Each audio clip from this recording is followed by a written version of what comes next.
Isang mapagpalang umaga po sa inyong lahat, mga kapatid. Mapagpalang araw din po, Father.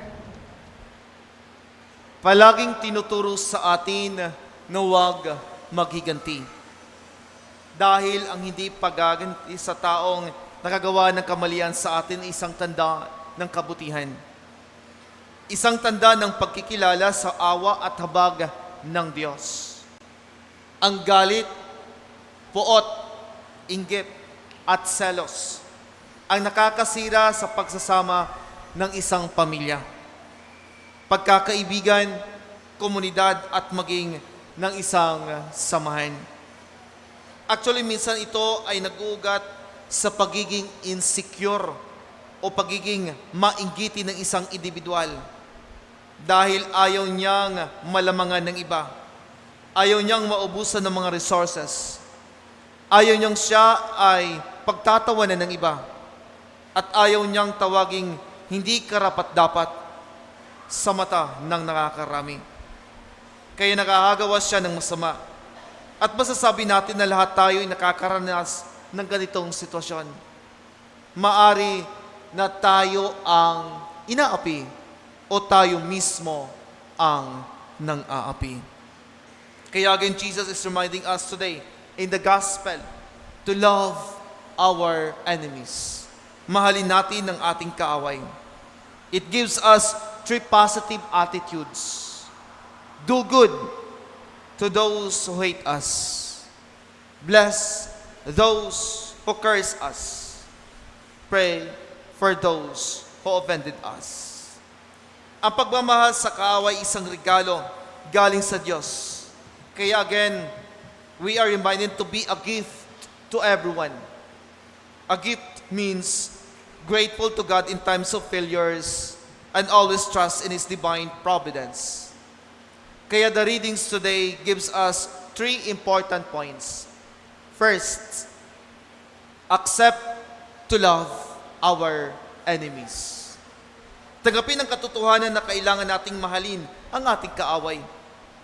Pope Francis says that this word of Jesus is not optional, but it is a command. Totoo namang napakahirap mahalin ang kaaway, di po ba? Kaya ang tanong, papaano natin mamahalin ang mga hindi nagmamahal sa atin? Papaano natin mamahalin ang mga alam nating siguradong galit sa atin? Ito ay talagang napakahirap, lalo tigit ang iyong kaaway ay nakagawa ng kasamaan na masasabi nating hindi makatao. Subalit mga kapatid, ito ang nais at ibig ng ating Panginoong Hesus. Kung nais mong maging malaya sa puot at galit, kung nais mong may kapayapaan sa kaibuturan ng iyong puso, at kung nais mong maging masaya at magkaroon ng kagalakan sa iyong puso, let go and let God. Every day we must choose to let go of what is inside us, especially our anger, our insecurity. So we have this a joyful heart, a happy life offered to God. Kailangan nating tanggalin yung mga balakid o naging dahilan ng ating pagkakasala. This is what David did in the first reading. Kahit ilang beses pa siyang tinangkang patayin dahil sa selos and insecurity. Dahil inisip niyang gustong agawin ni David ang kanyang kaharian. At nang may pagkakataon na sanang maghiganti at nakita niyang si Saul is defenseless before him, he opted to have mercy on Saul and spare his life. Mas pinili niyang ang habag kaysa paghihiganti. This is reality. Dahil minsan sa selos at inggit, marami ang pumapatay. Especially kapag natatamaan ang sariling ego. Lahat ng kasamaan ay nasa isip ng tao. Even ang pananalita minsan ay walang sinasambit kundi ang magmumura or cursing.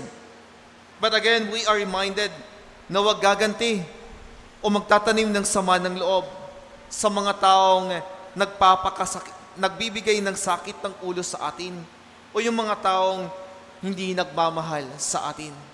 Dahil ito lamang ang daan upang magkaroon tayo ng kapayapaan sa ating puso. Pangalawa, love beyond human capacity. Ang hamon ng ating Panginoon ay maaring mukhang imposible, di po ba? Pero ang paalala niya sa atin ay gawing modelo at lakas ang ating amang nasa langit na mahabagin. Hindi lamang sa mga matutuwid, kundi sa mga makasalanan din. Sa panahon natin ngayon, usong-uso na ang pagpapalaganap ng fake news, mga maling balita, mga maling paratang. Marami ang nawawalan ng pasensya. Marami ang nagkakapikunan at nagtatampuhan dahil sa mga pansariling ideolohiya, paniniwala at pananaw sa politika. Tama naman, lahat tayo ay may karapatan kung sino ang gusto nating iboto. Because we are all citizens of this country and it's our right as Filipinos to vote. Ngunit huwag sanang hahantong ang lahat ng sama ng loob sa pag-aaway at pagkakawatak-watak. Huwag isali ang pananampalataya at personal nating ugnayan sa Diyos sa personal nating pananaw, lalo tigit sa politika. Huwag sana nating hayaang manahan ang galit o kasamaan sa ating mga puso dahil loving others is impossible and really beyond our capacity if we do not let our hearts be transformed by the mercy and love of God. Pangatlo, practice a culture of mercy.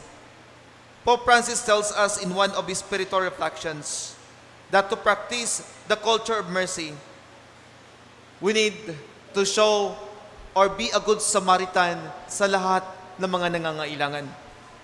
It is the revolution of love, na kung saan ang mga pangunahing tauhan ay ang mga martir ng ating simbahan.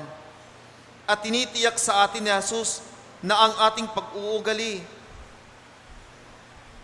na inspirasyon ang pagmamahal sa mga taong nakakasakit sa atin at sa mga taong gumagawa ng kasamaan sa atin ay hindi mawawala ng kabuluhan.